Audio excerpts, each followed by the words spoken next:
Ram Charan Bollywood star director శంకర్తో చేసిన game changer Sankranti కానుకగా జనవరి 10న ప్రేక్షకుల ముందుకు వచ్చింది. అయితే ఈ సినిమా మిక్సిడ్ టాక్తో కొంచెం పర్వాలేదని ఇచ్చే విధంగా కలెక్షన్లను సాధిస్తుంది. ఫస్ట్ డే ఏకంగా 186 కోట్ల ఓపెనింగ్స్ రాబట్టింది.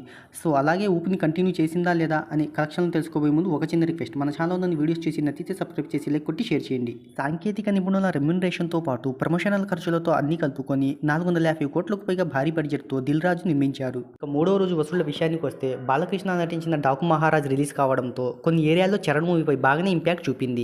ఇక గేమ్ చేంజర్ తెలుగు రాష్ట్రాల్లో 8.10 కోట్లు, తమిళ్లో 1.3 కోట్లు, హిందీలో 8 కోట్లు, Karnataka, Kerala plus rest of ఇండియాలో 30 లక్షలు, ఓవర్సీస్లో 2 కోట్ల చొప్పున మొత్తంగా 19 కోట్ల వసూళ్లను సాధించి వీకెండ్ ముగిచ్చాడు రామ్ చరణ్. ఇటు డాకు మహారాజ్ నుంచి పోటీ మంగళవారం విక్టరీ వెంకటేష్ నటించిన సంక్రాంతికి వస్తున్నాం, దీనికి తోడు 20 నిమిషాలు యాడ్ చేసిన పుష్ప 2. వీటన్నిటి మధ్యన ఈ టఫ్ ఫైట్లో గేమ్ చేంజర్ ఎలాంటి మ్యాజిక్ చేస్తుందో చూడాలి.